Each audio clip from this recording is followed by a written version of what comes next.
সূরা আর-রহমান আমরা আপনাদের সামনে আলোচনা করেছিলাম প্রথম দিনে আল্লাহ পাকের রহমান, তার রহমানিয়ত সম্পর্কে, তার দয়া সম্পর্কে বলেছিলাম। গোটা বিশ্ব চরাচরে, গোটা সৃষ্টি জগতে যা কিছু করুণা আল্লাহর, যা কিছু দয়া আল্লাহর, সবচাইতে বড় দয়া, সবচাইতে বড় করুণা, সবচাইতে বড় রহমত যে তিনি মানুষকে কোরআন শিক্ষা দিয়েছেন, আমাদেরকে কোরআন দান করেছেন। এটি হচ্ছে সবচাইতে বড় রহমত। এরপরে দ্বিতীয় দিন আল্লামাল কোরআন এর ব্যাখ্যা করতে গিয়ে দ্বিতীয় দিনে আমরা বলেছি কোরআনে কারীমের পরিচিতি। তৃতীয় দিনে ওই একই আয়াতের ব্যাখ্যা দিতে গিয়ে আমরা বলেছি কোরআনের বৈশিষ্ট্য, কোরআনে কারীমের মর্যাদা, কোরআনে কারীমের নাজিলের উদ্দেশ্য। চতুর্থ দিনে আমরা আপনাদের সামনে আলোচনা করেছি ওই একই আয়াতের আল্লামাল কোরআন, একই আয়াতের ব্যাখ্যা করতে দিয়ে কোরআনে কারীমের দাওয়াত, কি জন্য কোরআন পৃথিবীতে এসেছে, দাওয়াতটা কি। সে দাওয়াত ছিল তাওহীদকে প্রতিষ্ঠা করা, শিরককে বর্জন করা, আর জীবনের সকল ক্ষেত্রে আল্লাহর গোলামি কায়েম করে নেওয়া, আল্লাহর গোলামি জীবনের সকল ক্ষেত্রে মেনে নেওয়া। এ কথাগুলি গতকাল পর্যন্ত আমরা আলোচনা করেছি। দুটি আয়াতে আমাদের খুবই ছোট্ট দুটি বাক্যর মধ্যে আমাদের গত 4 দিন চলে গিয়েছে। ওই যে বলেছিলাম আল্লাহ রাব্বুল আলামিন বলেছেন, قُلْ لَوْ كَانَ الْبَحْرُ مِدَادًا لِكَلِمَاتِ رَبِّي لَنَفِدَ الْبَحْرُ قَبْلَ أَن تَنفَدَ كَلِمَاتُ رَبِّي وَلَوْ جِئْنَا بِمِثْلِهِ مَدَدًا। আল্লাহ রাব্বুল আলামিন বলেন, নবী আপনি বলুন, আমার রবের কথাগুলি যদি লেখার জন্য সমস্ত সমুদ্রের পানিগুলি যদি একত্রিত করে কালি বানাইয়া লেখা শুরু হয়ে যায়, সমুদ্রের সমস্ত পানিগুলি সব শেষ হয়ে যাবে, আমার আল্লাহ পাকের, আমার রবের কালেমার ব্যাখ্যা লেখা শেষ হবে না। তাজিম কিতাব আমরা পেয়েছি, আলহামদুলিল্লাহ। কোন খুশি হয়ে বলেন আলহামদুলিল্লাহ। এমন এক আজিম কিতাব, বিরাট কিতাব, সম্মানিত কিতাব আমরা পেয়েছি। আশা করি গত 4 দিনের কথাগুলি আমাদের হৃদয়ের কন্দরে অঙ্কিত হয়ে থাকবে, স্মৃতিপটে ভাস্বর হয়ে থাকবে, যার দ্বারা আগামী দিনগুলি আমরা আমাদের জীবনকে সুন্দর করতে পারবো, মার্জিত করতে পারবো, কোরআনে কারীমের আলোকে জীবন গড়তে পারবো। আল্লাহর কাছে তৌফিক চাই, সবাই বলুন আমিন। আজকে আপনাদের সামনে আলোচনা করতে চাই খলাকাল ইনসান আল্লামাহুল বায়ান। তিনি মানুষ সৃষ্টি করেছেন। আজকে আপনাদের সামনে বলা হবে মানব সৃষ্টি রহস্য। আল্লাহ পাক যেহেতু সৃষ্টিকর্তা, তিনি সৃষ্টি করেছেন। আমাদেরকে কে সৃষ্টি করেছেন বলুন? সকলে বলুন, আমাদের স্রষ্টা কে? তিনি আমাদেরকে সৃষ্টি করেছেন। যেহেতু তিনি আমাদের সৃষ্টি করেছেন, সেহেতু আমাদের সঠিক রাস্তা, সঠিক পথ বলে দেওয়ার দায়িত্ব কার? সেই আল্লাহ পাকের। যেহেতু সৃষ্টি করেছেন তিনি, রাস্তা বলে দেওয়ার দায়িত্ব সেই আল্লাহ পাকের। কোরআন মাজিদে এই কথাটি অনেক জায়গায় আল্লাহ পাক বলেছেন। যেমন সূরা আল-লাইলের ভিতরে বলা হয়েছে, ইন্না আলাইনা লাল হুদা, আমার উপরে এটা দায়িত্ব, পথ কর্মপদ্ধতি প্রদর্শন করা, রাস্তা দেখানো, এটার দায়িত্ব হচ্ছে আমি আল্লাহ পাকের। রাস্তা দেখাবেন কে?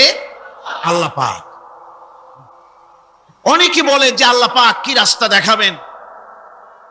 কি হয়েছে ভাই? ভিডিও শুনলে একটু বসুন, আমি বলি শোনেন আপনারা। বিষয়টা হচ্ছে, আমি বুঝতে পেরেছি আপনাদের অসুবিধা এতটুকুন যে আপনারা আমাকে দেখতে পাচ্ছেন না। তবুও আমি মাঝে মধ্যে ওই ভিডিওর এপাশ ওপাশ করব যাতে করে দেখতে পান।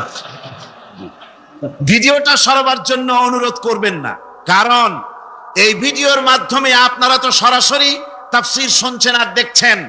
এই ভিডিওর মাধ্যমে গোটা পৃথিবীতে বাংলাদেশি মুসলমান দুনিয়ায় যত জায়গায় আছে, এই ভিডিও চলে যাচ্ছে ইউরোপে, আমেরিকায়, মধ্যপ্রাচ্যে।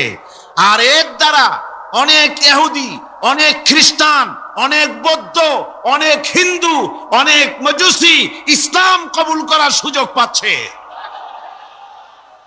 বলেন রব্বানা লাকাল হামদ।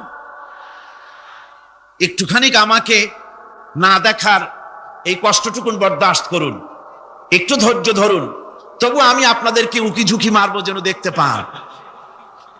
আপনাদের এই ধৈর্যের কারণে আল্লাহ সুবহানাহু ওয়া তাআলা আপনাদেরকে মেহেরবানি করবেন, আপনাদেরকে রহমত করবেন। আমরা সবাই বলি আমিন। ভাইরা আমার, আল্লাহ পাক পথ দেখিয়েছেন, আল্লাহ পাক রাস্তা দিয়েছেন। মরুভূমির ভিতরে যে রব্বুল আলামিন পথের নিশানা তৈরি করে দিলেন, যেখানে গভর্নমেন্ট রাস্তা বানাতে পারে না, মরুভূমির ভিতরে যিনি পথের নিশানা বানালেন মানুষ যেন না হারায়, যে আল্লাহ রাব্বুল আলামিন দুর্গম পাহাড়ির ভিতরে গিরিপথ তৈরি করে দিলেন মানুষ যেন হারায় না যায়। সমুদ্রের ভেতরে নাবিকরা দিনের বেলায় সূর্যের আলো দেখে পথ চলে, রাতের আধারে সে যেন গভীর সমুদ্রের ভিতরে হারায় না যায়। আল্লাহ তাই আকাশের ভিতরে তারকা মণ্ডলী খচিত করে রেখেছেন। সমুদ্রের নাবিকেরা, জাহাজের নাবিকেরা তারকা দেখে দেখে পথ নির্ণয় করে নেন। যে মাবুদ রাস্তা বানালেন জঙ্গলের ভিতরে, পাহাড়িয়া এলাকার ভিতরে, যে মহান প্রভু রাস্তা বানালেন, নিশানা বানালেন মরুভূমির ভিতরে, যিনি রাস্তা দেখায় দিলেন গভীর সমুদ্রের ভেতরে, সেই আল্লাহ রাব্বুল আলামিন আমরা দুনিয়ার বুকে মানুষেরা অন্ধকারে মরবো, রাস্তা হবে না, এমনটি তো হতেই পারে না। আল্লাহ রাব্বুল আলামিন আমাদের জন্য রাস্তা বানাইছেন। আল্লাহ পাক বলেন সোজা রাস্তা, সোজা পথ বলে দেওয়ার দায়িত্ব আমি আল্লাহর। যেখানে রয়েছে অসংখ্য বাঁকা পথ, অসংখ্য বাঁকা পথ যেখানে, যে পৃথিবীতে, সেখানে সোজা রাস্তা বলে দেওয়ার দায়িত্বটা কার? জোরে বলেন কার? আল্লাহ শুধু সৃষ্টি করেন না, সৃষ্টি করেন, শিক্ষা দেন, পথ বলে দেন, পথটাও বাকি রাখেন না, পথটাও তিনি বলে দিয়ে দেন। হযরতে মূসা আলাইহিস সালামের কাছে ফেরাউন প্রশ্ন করলো, তুমি যে রবের দাবি করছো, যে একজন রব আছেন, সে রবের পরিচয় কি? তোমার সেই রব কে? হযরতে মূসা আলাইহিস সালাম যে জবাবটা দিলেন, কি সুন্দর জবাব! এক কথার ভিতরে সমস্ত কথা সন্নিবেশিত হয়ে গেছে।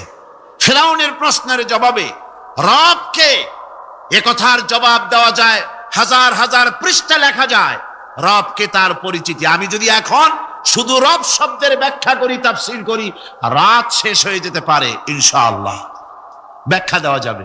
কিন্তু মূসা আলাইহিস সালাম কি সুন্দর একটা জবাব দিয়া দিলেন, রব কে শোনো। রব্বুনাল্লাযী আ'তা কুল্লা শাইইন খালকাহু সুম্মা হাদা।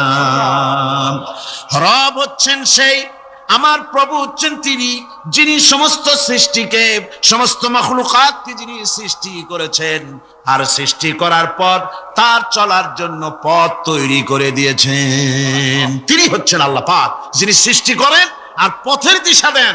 তিনি হচ্ছেন আল্লাহ পাক, তিনি হচ্ছেন রব।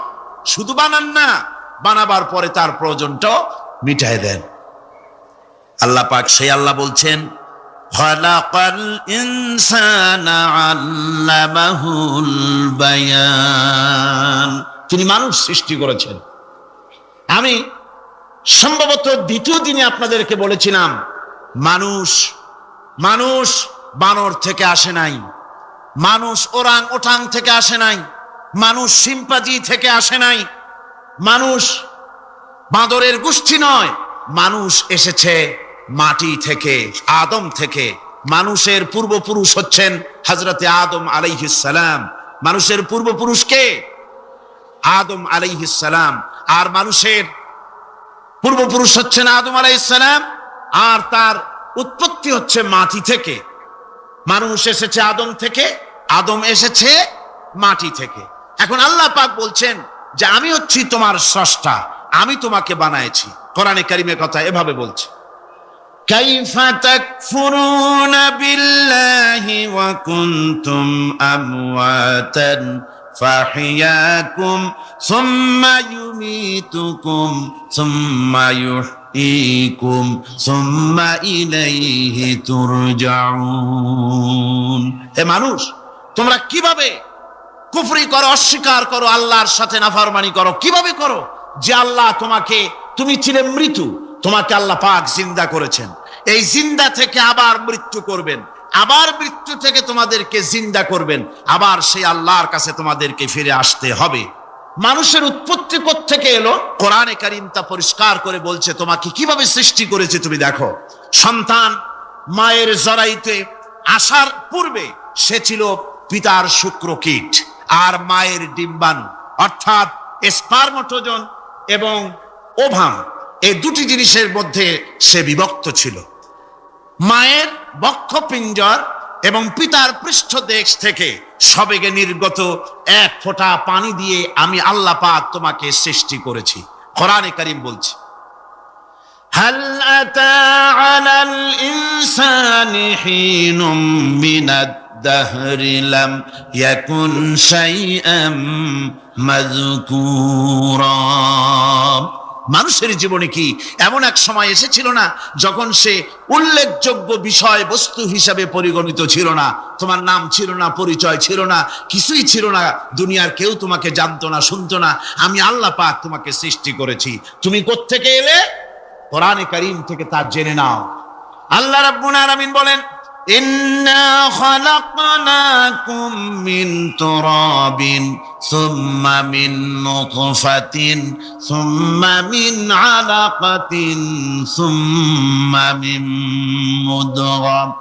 আমি রব্বুল আলামিন তোমাকে সৃষ্টি করেছি, মাটির উপাদান দিয়ে তৈরি করলাম।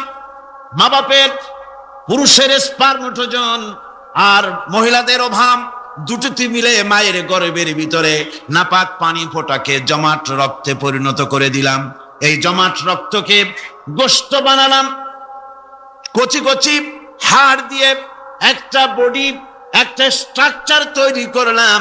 তারপরে ফাকাসাউনাল ইযামা লাহমা, গোশত দিয়ে, রক দিয়ে, চামড়া দিয়ে সুন্দর করে ছাউনি দিয়া মায়ের গর্ভের ভিতরে আমি আল্লাহ রব্বুল আলামিন তোমাকে বানাইছি।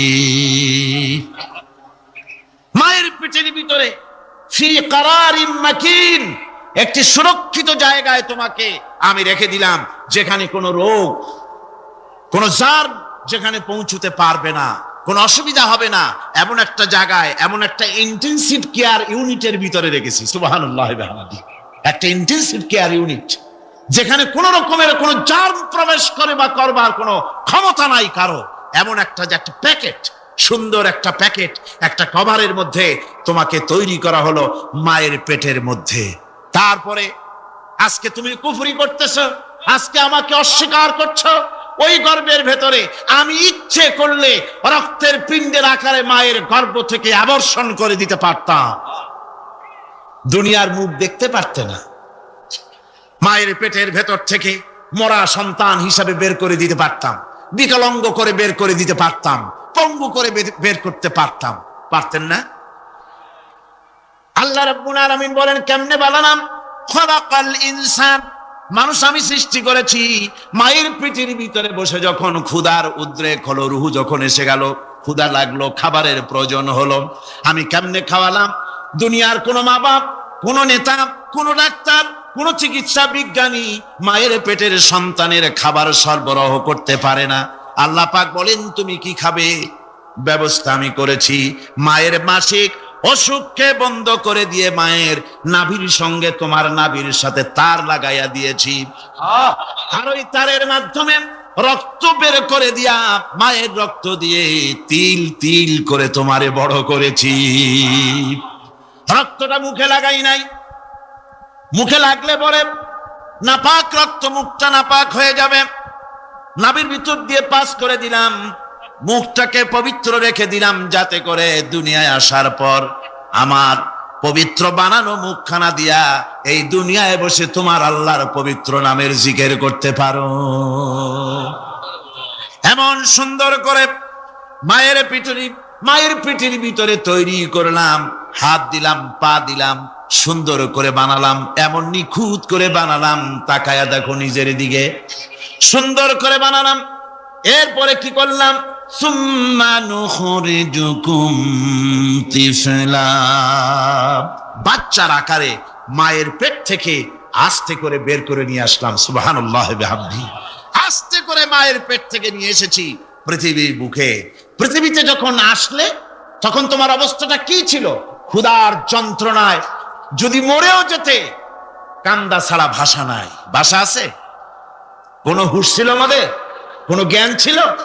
আল্লাহ রাব্বুল আলামিন বলেন, আল্লাহু আখরাজাকুম মিন বুতুনি উম্মাহাতিকুম লা তা'লামুনা শাইআ, মায়ের গর্ভ থেকে এমন অবস্থায় বের করে এনেছি যখন তোমার কোনো হুঁশ নাই, জ্ঞান নাই, কথা বলতে পারো না, পায়খানার ভিতরে পড়ে থাকো, ট্যা ট্যা করে কান্দা ছাড়া পথ নাই, পানির পিপাসায় গলা শুকায় যায়, কান্দা ছাড়া পথ নাই, মনের তোমার মুখের কোনো ভাষা নাই কান্না ছাড়া।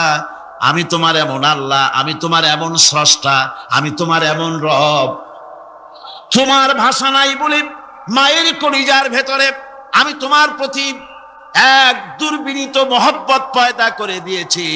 তোমার কান্না তোমার মায়ের বুকের মধ্যে শেল বিঁধে যায়। তুমি যখন কাঁদো, কান্নার আওয়াজ যখন মায়ের কানে চলে যায়, হাজারো কাজ ফেলে মা দৌড়াইয়া বাচ্চারে কোলে নেয়। আল্লাহ রাব্বুল আলামিন বলে, বান্দারে, দুনিয়ায় আসার আগে তুমি কি খাবে, খাবারের বন্দোবস্ত আমি আল্লাহ করেছি, আমি এমন স্রষ্টা। তুমি দুনিয়া আসার 6 মাস আগে তোমার মায়ের বুকের ওপরে তোমার খাদ্য গরম করে আমি আল্লাহ রিজার্ভ করে রেখে দিয়েছি। সেই খাদ্য শুধু খাদ্য নয়, রোগের প্রতিষেধক, এটা ওষুধ। আজ বিজ্ঞানীরা, চিকিৎসা বিজ্ঞানীরা বলছেন, মায়ের দুধ সন্তানের খাদ্যের, মায়ের দুধের চাইতে কোনো বিকল্প কিছুই নাই। সন্তান পৃথিবীতে এলে মায়ের প্রথম দুধটা, গ্রামে গঞ্জে অশিক্ষিত এলাকায় প্রথম দুধটা ফেলে দেয়, এটাকে মনে করে এটা খারাপ, এটা খাওয়াতে নাই, তাহলে ধনুষ্টঙ্কার হবে, হাবিজাবি কথা বলে। আল্লাহ দুধ বানাইছে বাচ্চার ধনুষ্টঙ্কার হওয়ার জন্য। মায়ের ওই প্রথম দুধটা হচ্ছে সন্তানের জন্য সমস্ত রোগের প্রতিষেধক। সে ছিল পেটের ভিতরে একটা কাভারের মধ্যে, ওখানে কোনো জার্ম ছিল না, কোনো রোগ জীবাণু ছিল না। ও পৃথিবীতে এসেছে যেখানে অক্সিজেনের ভেতরে জার্ম রয়েছে, বাতাসের ভিতরে জার্ম রয়েছে, যার পরিবেশটা খারাপ হয়ে আছে, মানুষের শ্বাস প্রশ্বাসে নিঃশ্বাসে হাজারো রোগ জীবাণু ঘুরছে, এই রকমের একটা পৃথিবীতে এসেছে। আসার পরে কচি স্বাস্থ্য, কচি শরীর, কচি হার্ট, কচি লাংস, সেটাকে প্রতিরোধ করবে কি করে? সেজন্য আল্লাহ পাক মায়ের দুধের ভিতরে সমস্ত রোগের প্রতিষেধক দিয়ে দিয়েছেন। সুবহানাল্লাহ। আজকের বিজ্ঞানীরা তা স্বীকার করেছেন।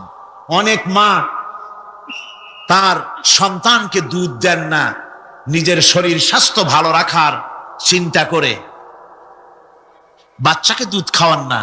এটা অত্যন্ত নির্মম কাজ। বাচ্চাকে দুধ খাওয়ালে বাচ্চার সাথে মায়ের মহব্বত বাড়ে। ইউরোপে, আমেরিকায় মাকে মা বলে ডাকে না, বাপকে শ্রদ্ধা করে না, সম্মান করে না। তার কারণ সেখানে মায়েরা তার সন্তানদেরকে কোলে নেয় না, সন্তানদেরকে ফিডার খাওয়ায়।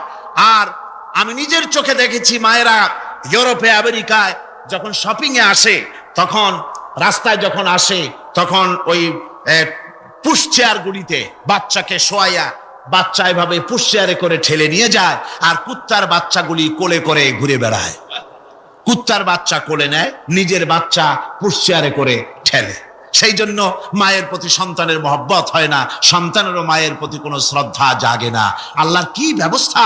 মায়ের কলিজার মধ্যে মহব্বত পয়দা করে দিয়েছেন আল্লাহ পাক। মায়ের কথা ভুলে যায়, স্ত্রীর কথা অনুযায়ী মায়ের উপর অত্যাচার করে, এরকমও বহুত আছে। আল্লাহ পাক বলছেন, শোনো, وَقَضَى رَبُّكَ أَلَّا تَعْبُدُوا إِلَّا إِيَّاهُ وَبِالْوَالِدَيْنِ إِحْسَانًا। তোমার প্রভুর পক্ষ থেকে ফয়সালা হয়েছে, চূড়ান্ত সিদ্ধান্ত হয়ে গিয়েছে, আমি আল্লাহর ইবাদতের পর তোমার মা বাপের ইহসান করবে, খেদমত করবে, তাদের জন্য উপকার করবে, তাদেরকে ভালোবাসবে। আল্লাহ রাব্বুল আলামিন বলেন, মা বাবার সঙ্গে কেমনে কথা বলবে, তাদের সাথে কিভাবে আচরণ করবে, আল্লাহ তাও শিখিয়ে দিয়েছেন।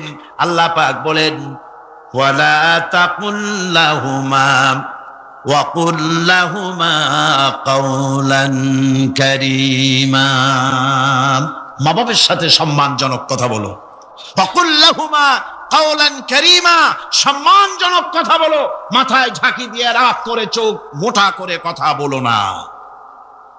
তুমি সন্তান, তোমার জন্য সবচাইতে বড় পীর তোমার আব্বা, তোমার আম্মা, ঠিক কিনা কন? ছেলের জন্য, মেয়ের জন্য, সন্তানের জন্য সবচাইতে বড় পীর কে? বাপ মা। এটা ভালো করে মনে রাখতে হবে। আপনার মাওলানা সাহেবদের দোয়া, পীর সাহেবদের দোয়া কবুল হতেও পারে, নাও হতে পারে, 50-50 সম্ভাবনাও আছে, আবার সম্ভাবনা নাই। কিন্তু মা বাবার দোয়া কবুল হবে 100% সিউরিটি রয়েছে। রাসূলুল্লাহ বলেছেন 3 জনের দোয়া কবুল হবে, মুস্তাজাবুদ দাওয়াত। কয়জনের দোয়া কবুল হবে? আল্লাহ রাব্বুল আলামিনের হাবিব বলেন 3 জনের দোয়া কবুল হবে আল্লাহর দরবারে। তার মধ্যে একজন হলেন মাজলুম ব্যক্তি, যে ব্যক্তি অত্যাচারিত, যে ব্যক্তি মুসাফির, প্রবাসী, তার দোয়া কবুল হবে। আর মা বাপ যদি সন্তানের জন্য দোয়া করে, ওই দোয়া আল্লাহ রাব্বুল আলামিনের দরবারে মঞ্জুর হয়ে যায়। আল্লাহ রাব্বুল আলামিন মা বাপ সম্পর্কে বলেন, মা বাবের জন্য আমার কাছে দোয়া করবি বান্দারা, আমার কাছে দোয়া করবি। দোয়াটা আল্লাহ পাক শিখাচ্ছেন, রব্বির হামহুমা কামা রব্বায়ানি সাগীরা। পড়েন সবাই, রব্বির হামহুমা কামা রব্বায়ানি সাগীরা।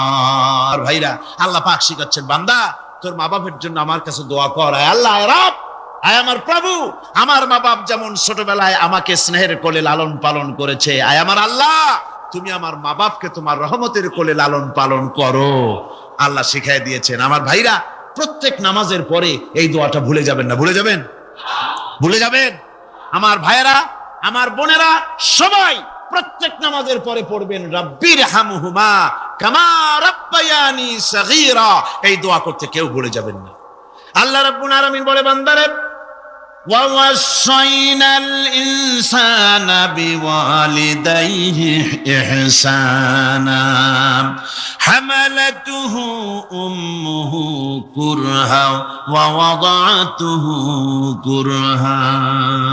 আল্লাহ পাক বলেন, আমি পৃথিবীর সমস্ত মানব মণ্ডলীকে উপদেশ দিয়েছি, মা বাপকে সম্মান করো, শ্রদ্ধা করো, তাদের উপকার করো। তার কারণ হলো, তোমার মা তোমাকে গর্ভে ধারণ করেছে অত্যন্ত কষ্টের সাথে।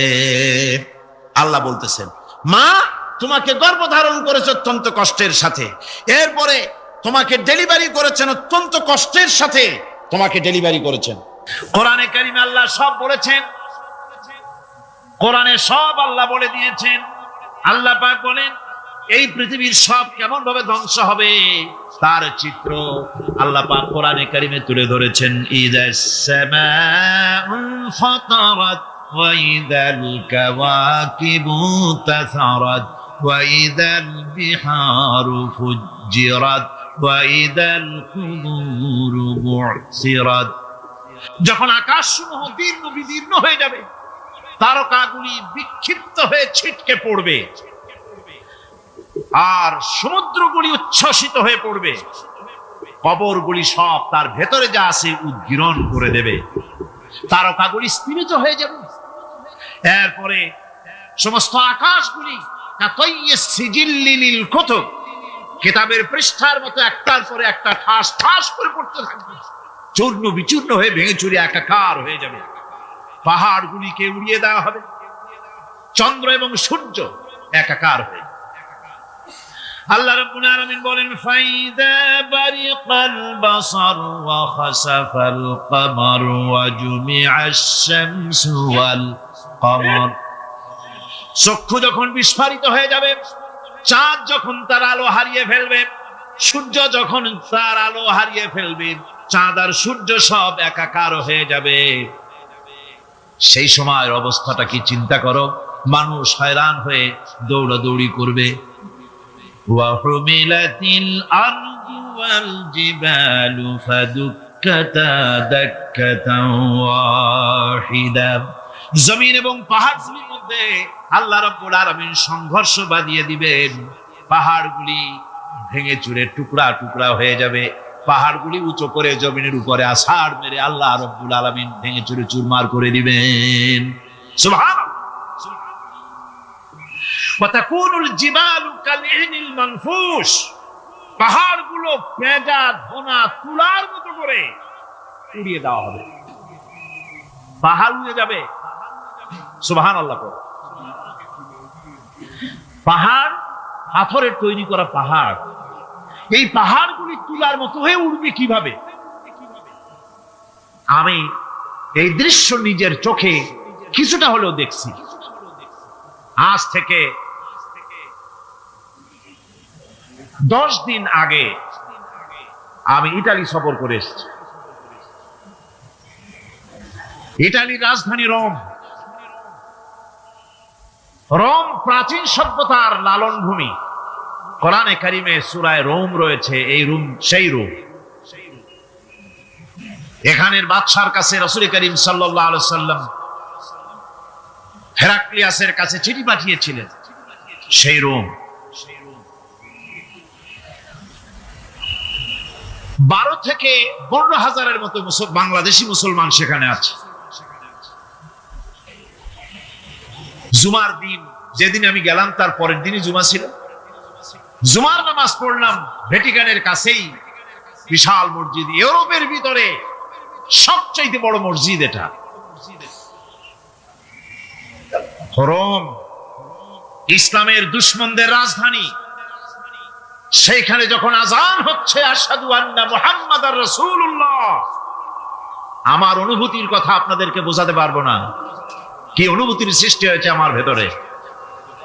ভ্যাটিকানের পোপ এক পাশে, কিছু দূরেই ভ্যাটিকান, ওটা হচ্ছে গোটা পৃথিবীর সমস্ত খ্রিস্টানদের কাবা ভ্যাটিকান। তার পাশেই বিশাল মসজিদ, সেখানে নামাজ পড়লাম। চিন্তার ভেতরে আসলো আল্লাহ রাব্বুল আলামিন তার হাবিবের নাম, তার তাওহীদ, তার রিসালাতকে কিভাবে বিশ্বময় ছড়িয়ে দিলেন। আবু জাহেল চাইছিল মুহাম্মদ সাল্লাল্লাহু আলাইহি ওয়াসাল্লামকে স্তব্ধ করে দেবে মক্কার জীবনেই। কত বদনাম, সাহের, কাহেন, কাযযাব, শায়ের, নাউযুবিল্লাহি মিন যালিক, কত গালাগালি করলো। আর আল্লাহ শোনালেন, হাবিব চিন্তার কোনো কারণ নাই, ওয়ারাফা'না লাকা যিকরাক, আমি আপনার প্রশংসা বিশ্বময় ছড়িয়ে দেব। সুবহানাল্লাহ ওয়া বিহামদিহি। রোম প্রোগ্রাম শেষ করে আমাকে তারা নিয়ে গেল, যেটা আমি বলছি সফর কাহিনী শোনাবার সময়টা না, যেহেতু এর সঙ্গে প্রাসঙ্গিক সেজন্য বলছি। পাহাড় কেমনে তুলার মতো হয়ে উড়বে তার নজির দেখেছি। রোম শহর থেকে 300 মাইল দূরে, 300 কিলোমিটার দূরে নেপোলিয়ান বোনাপার্ট তার বাড়ি, এবং ওটা তার নামে একটা প্রভিন্স। ভূমধ্য সাগরের পারে ভিসুভিয়াস, পৃথিবীর সবচাইতে বড় আগ্নেয়গিরি, সেটা দেখাতে নিয়ে যাওয়া হলো আমাকে। যে পাহাড়টা পৃথিবীর মাটি থেকে তার চূড়া হচ্ছে 3 মাইল উঁচু, এর 2 মাইল গাড়িতে করে ঘুরে ঘুরে যাওয়া যায়, এরপর আর গাড়িতে যাওয়া যায় না, বাকিটুকুন যেতে হবে হেঁটে হেঁটে। পাহাড়ের উপরে অক্সিজেন কম, বেশ কষ্ট হচ্ছিল উঠতে। জীবনে প্রথম পাহাড়ে চড়েছি, জাবালে নূর, রাসূল করিম সাল্লাল্লাহু আলাইহি ওয়াসাল্লামের উপরে যেখানে ওহী হয়েছিল সর্বপ্রথম। পাহাড় চড়ার একটা অভিজ্ঞতা ওখান থেকে আমার কিছুটা হয়েছিল। খুব কষ্ট হলো বাকি 1 মাইল উঠতে।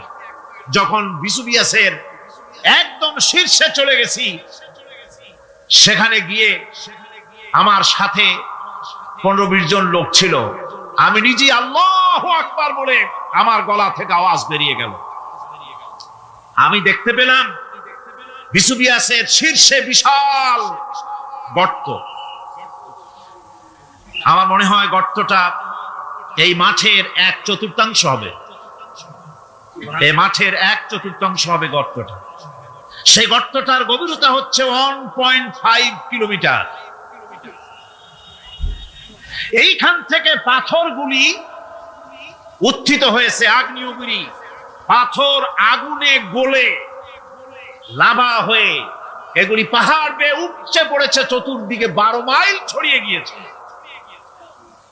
আমার মনে পড়লো ওয়াকুদুহান নাস ওয়াল হিজারা, জাহান্নামের আগুনের ইন্ধন হবে মানুষ আর পাথর। আমি সেখানে সেজদায় পড়ে গিয়া কাঁদলাম আর বললাম, আল্লাহ জাহান্নামের আগুন হারাম করে দিও আমাদের জন্য। পাথর কিভাবে গললো, গলে পাথরগুলি গলে পুড়ে চতুর্দিকে পড়েছে আর ছিটকেছে, চতুর্দিকে ছিটকে পড়েছে। সেই পাথরগুলি ছিটকে ছিটকে যেগুলি পুড়ে পড়েছে সেগুলিকে দূরে সাদা রঙের বলে মনে হয়, কোনোটা সাদা কোনোটা কালো, মনে হয় যেন তুলার মতো হয়ে পড়ে আছে চতুর্দিকে। 1944 সনে তৃতীয়বারের মতো ভিসুবিয়ার্সি অগ্নিগিরি যে অগ্নি উৎপাত করে তাতে আশেপাশের 12 মাইল এলাকা এফেক্টেড হয়ে যায়। পাথরগুলি গলে এভাবে বিধ্বস্ত করে দিয়েছে। এখান থেকে এখানে জোহরের নামাজ, আসরের নামাজ আমরা পড়লাম, আল্লাহর কাছে খুব দোয়া করলাম।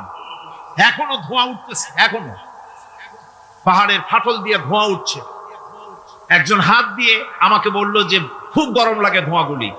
ওখানকার লোকেরা বলল যে ভেতরে এখনো আগুন আছে, তবে সুপ্ত, যে কোনো মুহূর্তে আবার তা জাগ্রত হতে পারে। আমরা সেখান থেকে নেমে এলাম। একটু কিছু দূর গিয়েই সেখানে হলো পম্পেই শহর। এই পম্পেই শহরটা হচ্ছে ঈসা আলাইহিস সালামের জন্মের 2000 বছর আগে এই শহর তৈরি হয়।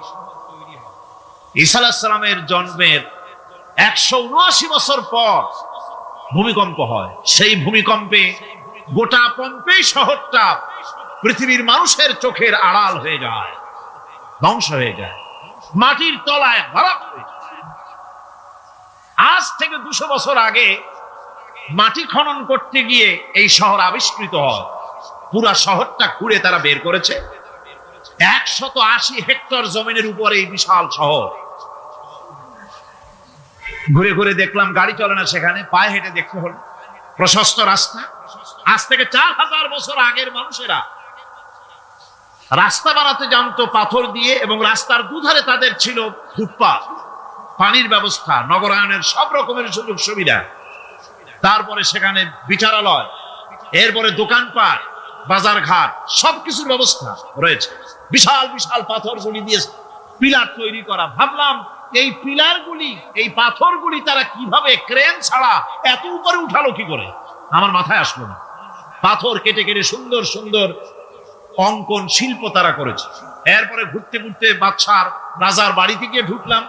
সেখানে গিয়ে দেখলাম উলঙ্গ এত মূর্তি পাথরের তৈরি করা।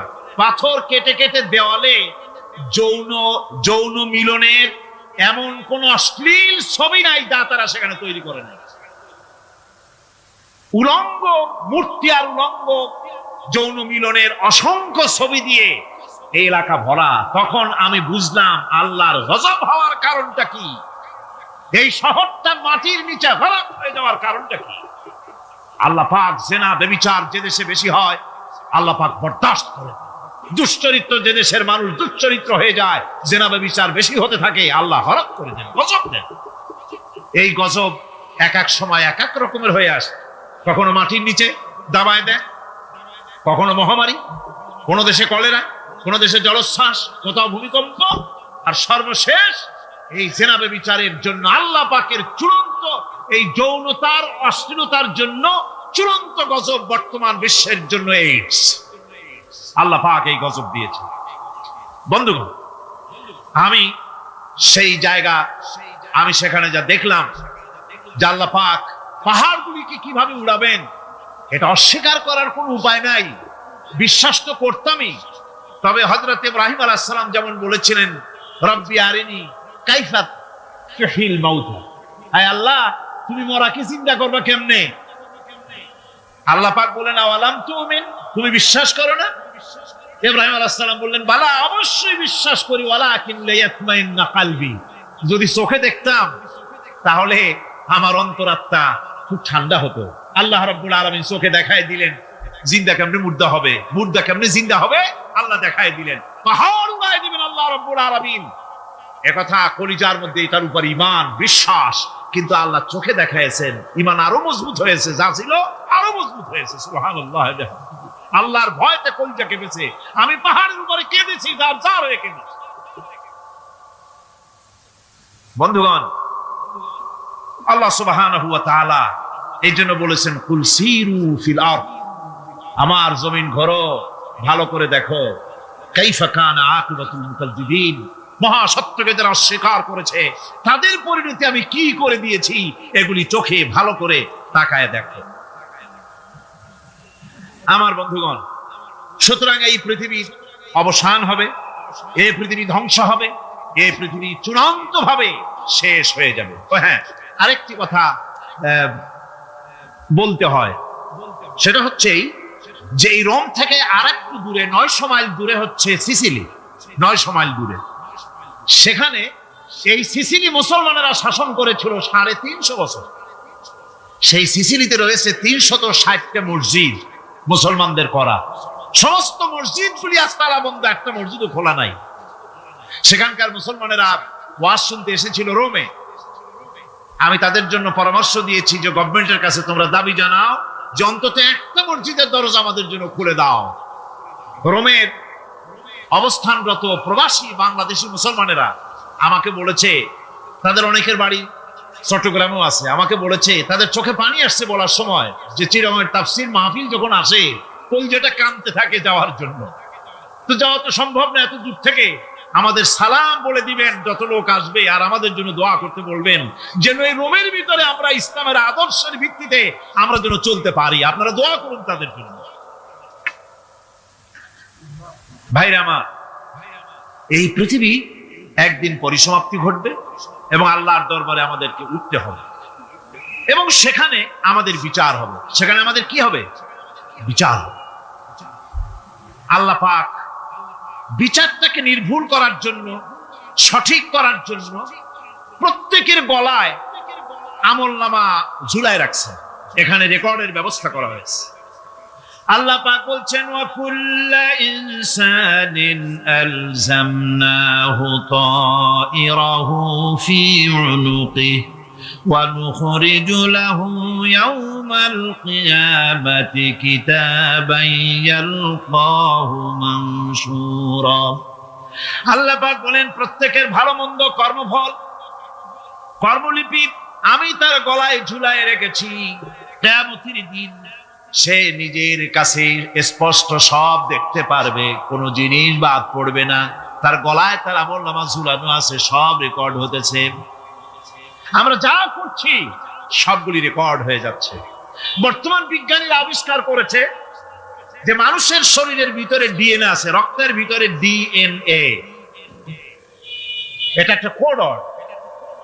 মানুষের রক্তের ভিতরে ডিএনএ আছে।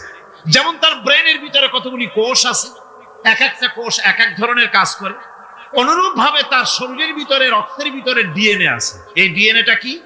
এই ডিএনএটা হচ্ছে, এই ডিএনএ একটা কম্পিউটারের মতো কাজ করতেছে। লোকটা কি করবে, কোথায় যাবে, সে ভালো হবে মন্দ হবে কি হবে, সব তার ডিএনএ এর মধ্যে রেকর্ডকৃত আছে। এটা বোঝার জন্য একটা সুন্দর দৃষ্টান্ত দেওয়া যায়। যেমন এই কাগজটাকে আপনারা মনে করুন একটা গাড়ির একটা ব্লুপ্রিন্ট, একটা গাড়ির ব্লুপ্রিন্ট। এখানে লেখা আছে গাড়ি কিভাবে তৈরি হবে। এই কাগজটা নিয়ে ঘরের মধ্যে রেখে দিলেন। এখন এই কাগজটা থেকেই অটোমেটিক গাড়ির উইন্ডো তৈরি হলো, শিল তৈরি হলো, গাড়ির বডি তৈরি হলো, চেসিস তৈরি হলো, টায়ার তৈরি হলো, ইঞ্জিন তৈরি হলো, ব্যাটারি তৈরি হলো, পেট্রোল নিল, আর কোন রকমের ড্রাইভার ছাড়াই গাড়ি চলতে আরম্ভ করলো।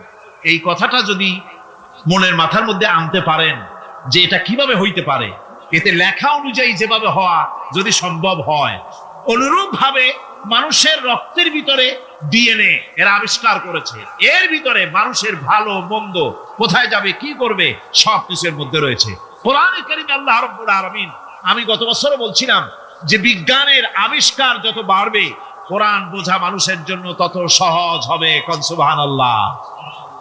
কোরআন বোঝা মানুষের জন্য তত সহজ হবে। সুতরাং মানুষের গলার সাথে আল্লাহ পাক বলছেন যে একটা আমলনামা আমি ঝুলাই দিয়েছি তার গলার সাথে, সে যা করতেছে ওখানে সব লিপিবদ্ধ হচ্ছে, কম্পিউটারাইজড, কম্পিউটারের মতো এগুলি সব গ্রহণ করতেছে। এগুলি কিয়ামতের দিন তার সামনে হাজির করা হবে। কিয়ামতে যখন আমলনামা তার সামনে দিয়ে বলা হবে, ইকরা কিতাবাকা কাফা বিনাফসিকাল ইয়াওমা আলাইকা হাসিবা, তাকে বলা হবে নিজের কর্মলিপি নিজেই পড়ো, আজ তুমি তোমার নিজের হিসাব নিতে যথেষ্ট। বন্ধুগণ, এই মাহফিলে যত লোক আমরা বসে আছি, আমরা আমাদের হিসাব নিতে যথেষ্ট না আরেকজন লাগবে? কোন আমরা যথেষ্ট কিনা? কথা বোঝেন নাই? আমি বলতে চেয়েছি এটা, আমরা যদি এখন চোখ বুঝে চিন্তা করি যে পিছনের জীবনে কি করেছি, মনে পড়বে নাকি পড়বে না? বলেন সবাই, পড়বে কি পড়বে না? ছোটবেলায় কবে পায়ের নিচে কাঁটা ফুটেছিল, কবে কোথায় আছাড় খেয়েছিলেন, কবে কার বেল, তাল, আম, কাঁচা আম চুরি করে খেতে গিয়ে কিল খেয়েছিলেন, তারা খেয়েছিলেন, তাকে এখন মনে নাই? আছে। তাহলে কি ওই তাল বেল চুরি করতে গিয়ে যে কিলটা খাইছিলেন সেটাও মনে আছে, ভালো মন্দ সব মনে আছে। তাহলে কোন হোটেলের রুমে কি করছিলেন, কোন স্কুলে কোন কলেজে কি করছিলেন, তারপরে জীবনে ছোট বড় ঘটনাগুলি সব বুঝতে মনে পড়বে না? এবার হিসাব করেন, মনে যদি পড়ে এবার হিসাব করেন আপনি জান্নাতি না জাহান্নামী।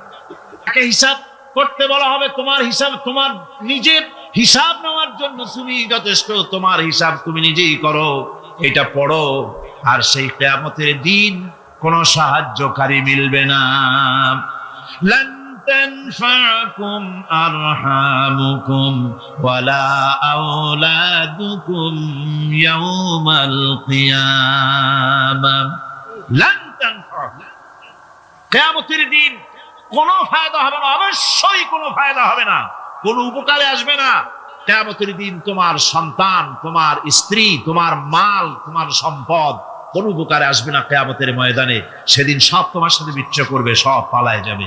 সেখানে উৎকোষেরও কোনো কারবার নাই যে ঘুষ টুস দিয়া, ফেরেশতাদের কোন রকম বুঝবাজ দিয়া, আলাদা কোনো চোরাগলি পথ দিয়া একেবারে ফুট করে ভেসতে চলে যাবেন, এমন কোনো সুযোগ নাই।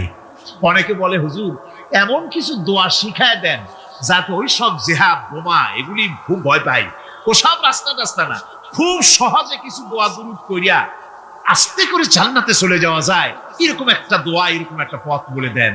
আমি বলি, ভাই এরকমের কোন চোরাগলি আমার রাসূল আবিষ্কার করতে পারেন নাই, আল্লাহর পয়গম্বরের ওই ধরনের কোন পথ আবিষ্কার করতে পারেন নাই। সেখানে কিয়ামতের দিন কাউকে উৎকোষ গ্রহণ করার কেউ নাই, উৎকোষ দেওয়া যাবে না। আর উৎকোষ দিবি নেবার কি, আপনার কাছে কিছু নাইও, থাকলেও নেওয়ার কেউ নাই। এই দুনিয়ায় ফাঁকিবাজি করে বহুত কিছু করা যায়, কিন্তু কিয়ামতের মাঠে এগুলি কিছুই চলবে না। আল-ইয়াওমা লা ইয়ানফা'ু মালুন ওয়ালা বানুন, কিয়ামতের দিন ধন, সন্তান, সন্ততি আর সম্পদ কোনো কাজে লাগবে না। সেদিন শুধু আমল যদি ভালো হয় কাজে লাগবে, আমল খারাপ হবে সব শেষ হয়ে যাবে।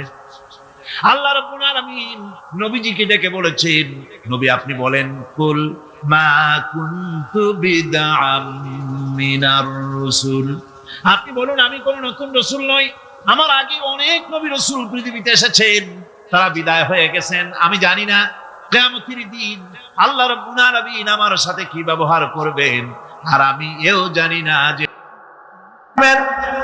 কোরআনে কারীমের মধ্যে আল্লাহ পাক এই পৃথিবীর বুকে যারা আরামের টাটকা সুখগুলি, আরামগুলি যারা বর্জন করে আল্লাহ রাব্বুল আলামিনকে বিশ্বাস করে যারা জীবন পরিচালনা করেছে, আল্লাহ পাক তাদের জন্য জান্নাত রেখেছেন এবং তাদের জন্য বলছেন, সাবিকু ইলা মাগফিরাতিম মির রাব্বিকুম ওয়া জান্নাতিন আরদুহা কাআরদিস সামাই ওয়াল আরদ উইদ্দাত লিল্লাযীনা আমানু বিল্লাহি ওয়া রাসূলিহি। আল্লাহ পাক বলেন, প্রতিযোগিতা করো আল্লাহর মাগফিরাত কামনার জন্য আর জান্নাতে যাওয়ার জন্য প্রতিযোগিতা করো, আল্লাহর রহমত পাওয়ার জন্য সৎ কাজের প্রতিযোগিতা করো। তাহলে আল্লাহ রাব্বুল আলামিন তোমাদেরকে ক্ষমা করবেন আর তোমাদের জন্য এমন জান্নাত দিবেন যেই জান্নাত আকাশের বিশালতার জমিনের বিশালতার মতো। এই বিরাট জান্নাত তোমাদেরকে দিবেন। এই জান্নাত চিরস্থায়ী সুখ এবং শান্তি জায়গা হবে।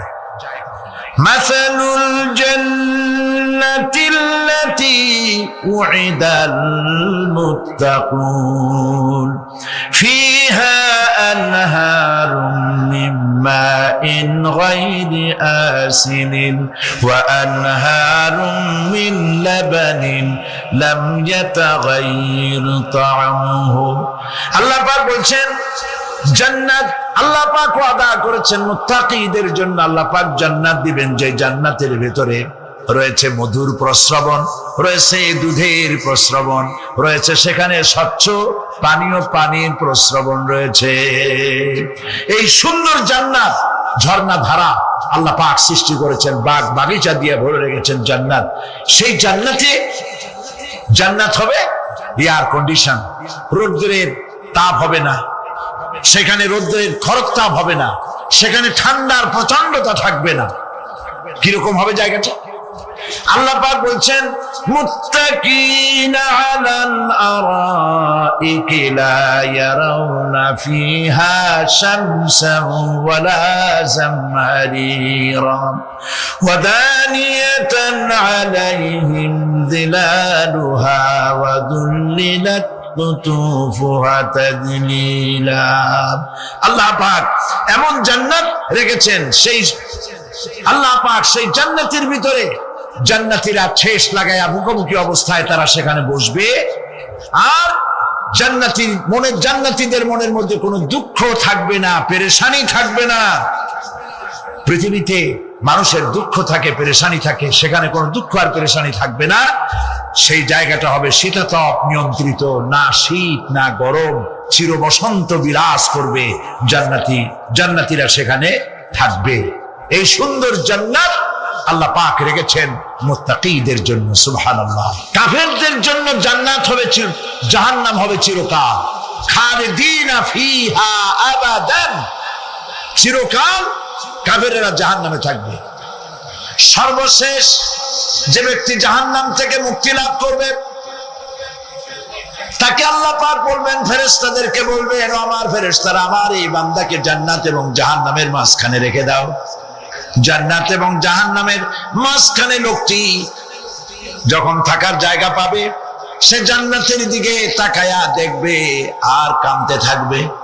আল্লাহ পাক জিজ্ঞেস করবেন, বান্দারে যুগের পর যুগ ধরে জাহান্নামে কেঁদেছো, আমি রব্বুল আলামিন জাহান্নাম মাফ করে দিয়া জান্নাত জাহান্নামের মাঝখানে রেখে দিয়েছি, আযাব থেকে তো বেঁচে গেছো, এখন কাঁদো কেন? লোকটি বলবে, রব্বুল আলামিন কান্দি এই কারণে, জাহান্নাম থেকে মাফ করেছো, তোমার শুকরিয়া আদায় করি। জান্নাত তো আমার কপালে নাই, কিসমতে নাই, কিন্তু জান্নাত আমি এখান থেকে দেখতে পাচ্ছি। জান্নাতের সুঘ্রাণ আমার নাকে আসতেছে, কপালে নাই যাওয়ার। আমি কাঁদি এই জন্য, তুমি যদি মেহেরবানি করে আমাকে জান্নাতের দরজার কাছে একটু দাঁড় করায় দিতা, প্রাণ ভরে তোমার জান্নাতের দৃশ্যটা একটু দেখতাম।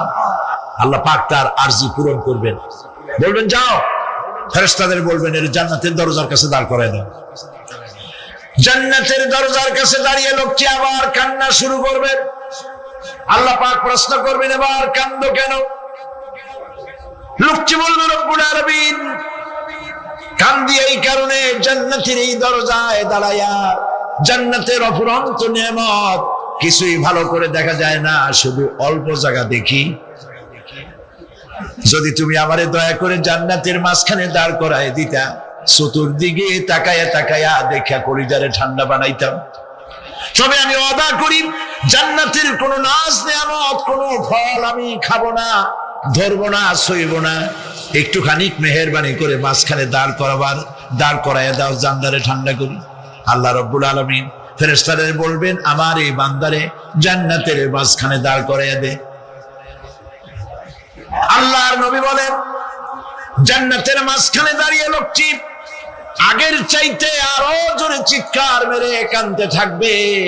আল্লাহ পাক বলবেন বান্দারে কি হলো তোর? দরজার কাছে আসতে চাইছিলে, আইনা দিলাম। আবার এবার মাঝখানে আসতে চাইছো, তাও এনে দিয়েছি। আবার কান্দো কেন? লোকটি বলবে রব্বুল আলামিন এবার কান্দি এই জন্যে তুমি যখন দয়া করে একটিবার জান্নাতের মাঝখানে এনে আমাকে দাঁড় করায় দিয়েছো। তুমি রহমান রহিম গফুরুর রহিম, এই জান্নাত থেকে আবার আর বাইর করে দিও না। আল্লাহ রাব্বুল আলামিন বলবেন, ও আমার বান্দারে, আমার এই জান্নাত তোর খুব পছন্দ হয়েছে নাকি? লোকটি বলবে রব্বুল আলামিন কলিজা ঠান্ডা হয়ে গেছে, ভাবতেও পারি না এই জান্নাত এত সুন্দর। আল্লাহ পাক বলবেন বান্দারে, এরকম একটি নয়, দুইটা নয়, তোর জন্য আমি 10টা জান্নাতে এরকম রিজার্ভ করে রাখছি। সুবহানাল্লাহ। আল্লাহ পাককে ভয় করে পৃথিবীর সমস্ত পাপ থেকে যারা নিজেকে রক্ষা করবে, আল্লাহ তাদের জন্য এই জান্নাত রেখে দিয়েছেন। সুবহানাল্লাহ। সেই জান্নাতের রিসিপশন আপনারা আন্দাজ করতে পারবেন না। রিসিপশন কারে কয়? কি এর প্রধানমন্ত্রী আর প্রেসিডেন্ট, 4-5টা পুলিশ আর আর্মি আসে একটা ছট করে সেলুট মারলো, বাস শেষ হয়ে গেল, এরকম না। জান্নাতীদেরকে রিসিপশন দেওয়া হবে। জান্নাতীরা যখন আল্লাহর হুকুমে জান্নাতের দিকে যেতে লাগবে, আর যখন জান্নাতের কাছে চলে যাবে, আল্লাহ রাব্বুল আলামিন শোনায় দিচ্ছেন, হাত্তা ইযা জাউহা ফুতিহাত আবওয়াবুহা ওয়া ক্বালা লাহুম খাযানাতুহা সালামুন আলাইকুম তিবতুম ফাদখুলুহা খালিদিন। সুবহানাল্লাহ। জান্নাতীরা যখন জান্নাতের প্রবেশ করার দরজার মুখোমুখি হবে, দ্বার রক্ষীগণ তখন বলবে, সালামুন আলাইকুম, আল্লাহর শান্তি তোমাদের উপরে বর্ষিত হোক। সুবহানাল্লাহ। দুনিয়ার টাটকা টাটকা সুখগুলি 2 পা দিয়ে ঠেলে দিয়েছো, টাটকা সুখগুলি গ্রহণ করো নাই, হারাম খাও নাই, আল্লাহর দ্বীন কায়েমের জন্য রক্ত দিয়েছো, জীবন দিয়েছো, কষ্ট করেছো, আল্লাহকে ভয় করেছো। আমাদের সালাম গ্রহণ করো, জান্নাতের মধ্যে ঢুকে যাও চিরকালের জন্য। সুবহানাল্লাহ। আর বাইর হওয়া লাগবে না, চিরকাল এই জান্নাতের মধ্যে তোমরা বসবাস করতে পারবে, আল্লাহ রাব্বুল আলামিনের ফেরেশতারা বলে দিবেন। জান্নাতের মধ্যে আল্লাহ পাক হুরদের সঙ্গে জান্নাতীদের বিয়ের ব্যবস্থা করে দিবেন। কোরআনে কারিমে আল্লাহ পাক বলেন, মুত্তাকিনা আলা সুরুরিন মাসফুফাতিন ওয়া যাওয়াজনাহুম বিহুরিন ঈন। সামনাসামনি ভাবে সাজানো সারি সারি আসন সমূহের উপর তারা ঠেস লাগায় বসে থাকবে, আর আল্লাহ রাব্বুল আলামিন হুরদের সাথে জান্নাতীদের বিয়ের ব্যবস্থা করে দিবেন। যেসব হুরের সঙ্গে বিয়ে হবে তাদের আল্লাহ পাক বিবরণ দিচ্ছেন কি রকম হবে তারা। লাম ইয়াতমিসহুন্না ইনসুন ওয়ালা জান। এর পূর্বে জিন এবং ইনসান এদেরকে কেউ স্পর্শ করে নাই। কিরকম তারা? কাআন্নাহুন্নাল ইয়াকুতু ওয়াল মারজান। যেমন ঝিনুকের ভিতরে মণিমুক্তা থাকে, এইভাবে আল্লাহ পাক তাদেরকে পবিত্র করে রেখে দিয়েছেন। আমার প্রিয় ভাইরা, আল্লাহ রাব্বুল আলামিন কোরআনে কারীমের ভিতরে বলেছেন, ফাবিআইয়ি আলা'i রাব্বিকুমা তুকাযযিবান। জান্নাত দান করে আল্লাহ পাক এবার জান্নাতীদেরকে সম্বোধন করে বলবেন, ইয়া ইবাদি লা খাউফুন আলাইকুমুল ইয়াওমা ওয়ালা আনতুম তাহজানুন। হে আমার বান্দারা, লা খাউফুন আলাইকুমুল ইয়াওম, আজ আর কোনো ভয় নাই। সুবহানাল্লাহ, সুবহানাল্লাহ।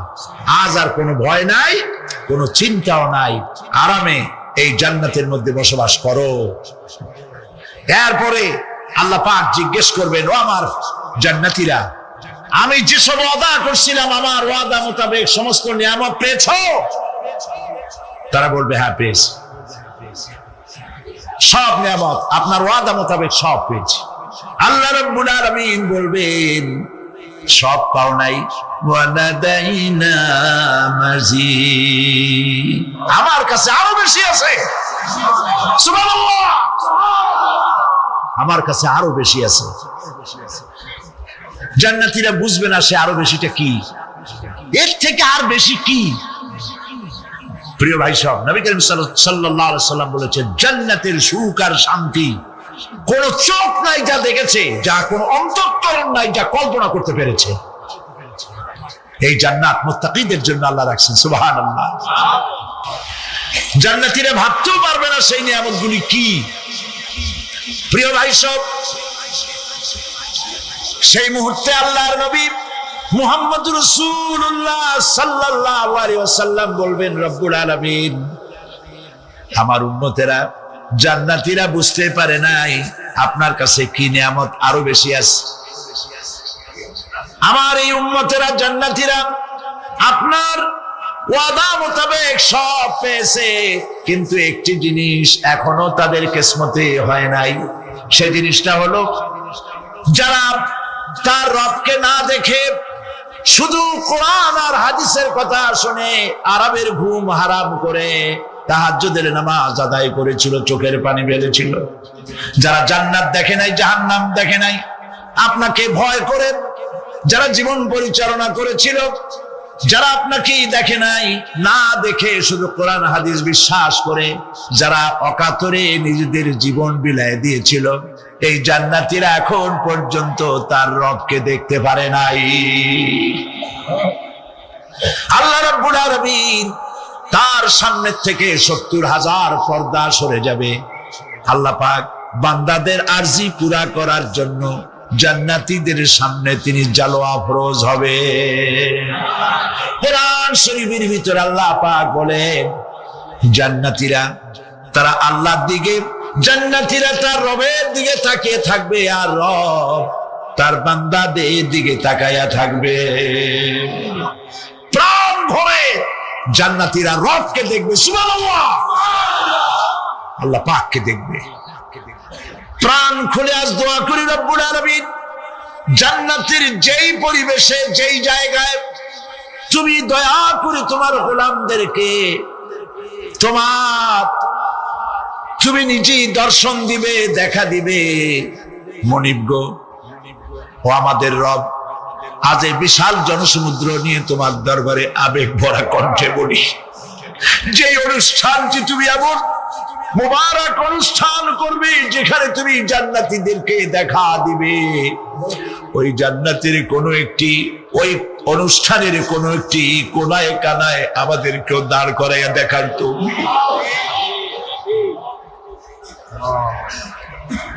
প্রিয় ভাই সব, আল্লাহ রাব্বুল আলামিন মানুষের সামনে এত সব নিয়ামত রেখেছেন, এই জান্নাত দান করবেন। এরপরে আল্লাহ রাব্বুল আলামিন কোরআনে কারীমের মধ্যে বলেছেন রব্বিস সামাওয়াতি ওয়াল আরদি ওয়া মা বাইনাহুমার রাহমানি লা ইয়ামলিকুনা মিনহু খিতাবা। এসব পুরস্কার রয়েছে তোমাদের সেই রবের পক্ষ থেকে যিনি আকাশ আর জমিনের মালিক। সুবহানাল্লাহ বলবেন না?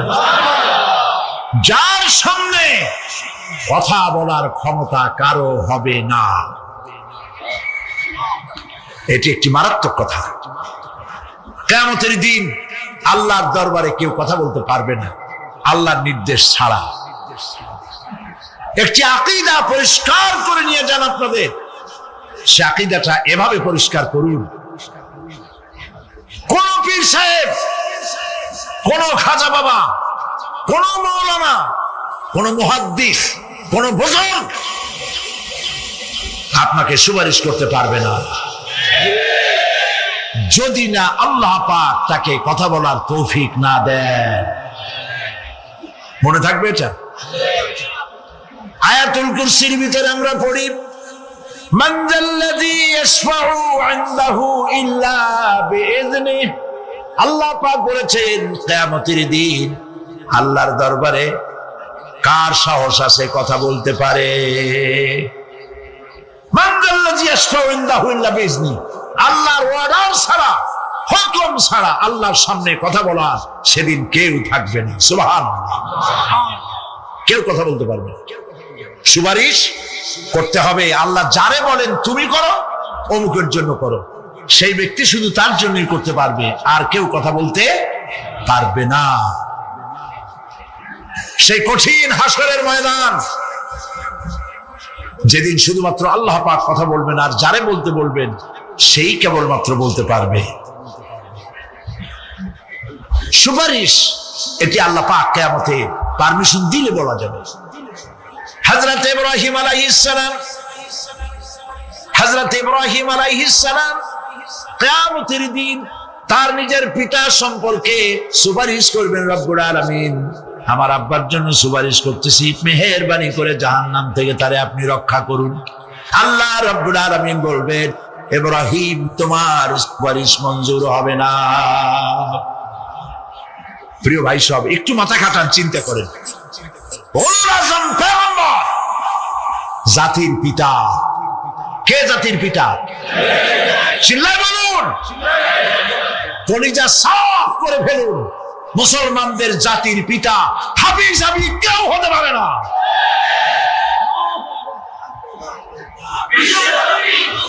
মিল্লাতা আবিকুম ইব্রাহিম। ইব্রাহিম আলাইহিস সালাম এই মিল্লাতের পিতা। সুবহানাল্লাহ। হযরত ইব্রাহিম আলাইহিস সালাম কিয়ামতের দিন বলবেন, আল্লাহ আমার আব্বার জন্য সুপারিশ করছি। আল্লাহ পাক বলবেন মঞ্জুর হবে না। আসর তোমার পিতা হতে পারে, কিন্তু আমার খলিলকে আগুনে ফেলার জন্য নমরুদকে সে সহযোগিতা করেছে, আমি তোমার পিতাকে ক্ষমা করব না। নবী করিম সাল্লাল্লাহু আলাইহি সাল্লামকে সাহাবায়ে কেরাম জিজ্ঞেস করেছেন, হে রাসূল, আপনার আব্বা এবং আম্মার অবস্থা কি হবে? নবী করিম সাল্লাল্লাহু আলাইহি সাল্লাম কেঁদে ফেলেছেন, সব বলেছেন, আমি তাদের কোনো উপকারে আসব না। আল্লাহু আকবার। আপনি মনে করছেন নাকি যে ইয়া নবী সালাম আলাইকা বলি অমনি নবী সুপারিশ পাবেন? এত সহজ। কতগুলো রসগোল্লা খাইলেন আর বড় একটা মিছিল করলেন আর অমনি চলে যাবেন? পৃথিবীর সব মানুষ, সাহাবায়ে কেরাম বাদ দেন, পৃথিবীর সমস্ত মানুষ একত্রিত হয়ে আবু তালেব রাসূলুল্লাহকে যে ভালোবেসেছেন, ওর 1000 ভাগের 1 ভাগও সারা দুনিয়ার মানুষ রাসূলুল্লাহকেই ভালোবাসতে পারবে? পারবে? নিজের ছেলে আলীকে, আলী রাদিয়াল্লাহু তাআলা আনহুকে আলাদা বিছানায় শোয়াইয়া, ছোট্ট মানুষ হযরত আলী আলাদা জায়গায় রাখিয়া মুহাম্মদুর রাসূলুল্লাহ সাল্লাল্লাহু আলাইহি সাল্লাম এতিম মানুষ তারে কলিজার সাথে বুকের মধ্যে আশ্রয় দিয়ে আগলে রেখেছেন বুক ভরে। সেই আবু তালেব মৃত্যুর সময় নবী করিম সাল্লাল্লাহু আলাইহি সাল্লাম বলেছিলেন, চাচা একটি বার আমার কানে তাওহীদের কালেমা শোনায় দেন। আবু তালেব তার কিসমতে ছিল না কালেমা। মরে যাওয়ার পর একজন সাহাবী বলেছিলেন, ইয়া রাসূলুল্লাহ, মৃত্যুর সময় আবু তালেবের মুখ আমি নড়তে দেখেছি, তিনি কালেমা পড়েছেন সম্ভবত। রাসূলুল্লাহ সাফ বলেছেন, আমি শুনি নাই। এত ভালোবাসার পরেও হাদিস শরীফে এসেছে আবু তালেব জাহান্নামে যাবে। কোথায় যাবে? জাহান্নামে। সবচাইতে কম আযাব হবে কার? আবু তালেবের। কম আযাবটা কি? হাদিস শরীফে এসেছে কম আযাব হলো জাহান্নামের আগুন দিয়ে এক জোড়া জুতা তৈরি করে আবু তালেবের পায়ে পরিয়ে দেওয়া হবে। সেই জাহান্নামের আগুনের তৈরি করা জুতার তাপে আবু তালেবের মাথার ঘিলুগুলো টকবক করে বউ পড়তে লাগবে। এগুলো সুস্পষ্ট বিধান। রাসূলুল্লাহকে ভালোবাসবেন, সাহাবীরা যেভাবে ভালোবেসেছেন ওইভাবে ভালোবাসবেন। আল্লাহ রাব্বুল আলামিন বলেন, যালিকাল ইয়াউমুল হক ফামান শাআ ইত্তাখাযা ইলা রাব্বিহি মাআবা। এই দিনটি অবশ্যই আসবে, সেদিনটি নিশ্চিতভাবে আসবে। আর এখন যার ইচ্ছা সে তার রবের দিকে অগ্রসর হোক। ইন্না আনজারনাকুম আযাবান করিবান ইয়াওমা ইয়ানজুরুল মার'উ মা কদ্দামাত ইয়াদাহু ওয়া ইয়াকুলুল কাফিরু ইয়া লাইতানি কুনতু তুরাবা। ইন্না আনজারনাকুম আযাবান করিবা, খুব নিকটবর্তী একটি আযাব সম্পর্কে আমি তোমাদেরকে সতর্ক করে দিলাম। কে বলতেছে? আল্লাহ পাক। লক্ষ্য করুন আল্লাহ কি বলছেন, খুব নিকটবর্তী একটি কঠিন শাস্তি, আযাব অর্থাৎ কিয়ামত, এ সম্পর্কে আমি তোমাদেরকে সতর্ক করে দিলাম। ইয়াউমা ইয়ানজুরুল মার'উ মা কদ্দামাত ইয়াদাহু, সেদিন প্রত্যেকটি লোক যা সে পাঠিয়ে দিয়েছিল এখানে, অর্থাৎ যা করেছিল সেগুলি সে দেখতে পাবে। আর তখন ওয়ায়াকুলুল কাফিরু ইয়া লাইতানি কুনতু তুরাবা, সেই কিয়ামতের ময়দানে অবস্থা দেখে কাফেররা বলবে, আহারে মানুষ না হইয়া যদি মাটি হইয়া যেতাম, যদি মাটি হতাম, যদি মানুষ না হয়ে না জন্মতাম, আজ এই হাসরের ময়দানে এইখানে এই বিচারের মুখোমুখি হতাম না, মাটি হইলে বরং অনেক ভালো হতো। এই পৃথিবীতে আমরা এসেছি, চলে যাব, যাওয়ার আগে এই কোরআন একটি বিশাল জনগোষ্ঠী এমন বানাতে চেয়েছে যে জনগোষ্ঠী এই কোরআন দিয়ে একটি বিশাল সমাজ গড়বে, রাষ্ট্র গড়বে, এমন রাষ্ট্র গড়বে যেই রাষ্ট্রে দুঃখ থাকবে না, অশান্তি থাকবে না, যেখানে সুখ থাকবে, সমৃদ্ধি থাকবে, আর কিয়ামতের দিন আল্লাহর জান্নাতে তারা চলে যাবে। তেমন একটি সমাজকে আমরা চাই। সবাই বলেন সেরকম একটি সমাজকে আমরা চাই। প্রিয় ভাই সব, কিয়ামতের দিন আমরা যেতে চাই জান্নাতে। কোথায় যেতে চাই বলেন? জোরে বলেন। এই জান্নাতে যাওয়ার জন্য, এই জান্নাতে যাওয়ার জন্য দুইটা কাজ করতে হবে। কয়টা কাজ? আল্লাহ রাব্বুল আলামিন বলেন, ফামান কানা ইয়ারজু লিকাআ রাব্বিহি ফালইয়ামাল আমালান সালিহান ওয়া লা ইউশরিক বিইবাদাতি রাব্বিহি আহাদা। আল্লাহ পাক বলেন, যে বাজারা আমার সঙ্গে দেখা করতে চায় কিয়ামতে, দুইটা কাজ করা লাগবে। বলেন কয়টা কাজ? একটা হলো নেক আমল। কি আমল বলেন? নেক আমল। নেক আমল কারে বলে? নেক আমল করতে হলে আবার দুইটা শর্ত লাগে। এক নম্বরে কাজটা করতে হবে আল্লাহরে খুশি করার জন্য। কারে খুশি করার জন্য? একটা মাদ্রাসা বানাইছি যাতে লোকেরা বলে যে বড় একটা মাদ্রাসা বানাইছি, এই জন্য মাদ্রাসা বানাবেন, মসজিদ বানাবেন, হসপিটাল বানাবেন, যা কিছু করেন নিয়ত হবে আল্লাহকে খুশি করা। নিয়ত হবে কারে খুশি করা? আল্লাহ পাককে খুশি করা। এই হলো নেক আমলের প্রথম শর্ত। কাজ হবে আল্লাহকে খুশি করার জন্য। দুই নম্বরে কাজটি হতে হবে সুন্নতে নববী সাল্লাল্লাহু আলাইহি ওয়াসাল্লামের উপরে। মনে থাকবে, দাড়ি রাখবো। কেন রাখবো? রাসূলের সুন্নাত। রাখবো কারে খুশি করার জন্য? আল্লাহকে খুশি করার জন্য। রাখবো কার মতো? রবীন্দ্রনাথের মতো, কার্ল মার্কসের মতো, কবির মতো নয়। রাখতে হবে কার মতো? নবীর মতো। বুঝে নেন, কাজটা হতে হবে আল্লাহকে খুশি করার জন্য। দুই নম্বরে কাজটা হতে হবে সুন্নতে নববী সাল্লাল্লাহু আলাইহি ওয়াসাল্লামের উপরে হতে হবে। তাহলে এই হলো এক নম্বর। জান্নাতে যাওয়ার জন্য, আল্লাহর সাথে দেখা করার জন্য এক নম্বরের কাজ হলো নেক আমল। বলেন এক নম্বরের কাজ কি? দুই নম্বরের কাজ ওয়ালা ইউশরিক বিইবাদাতি রাব্বিহি আহাদা।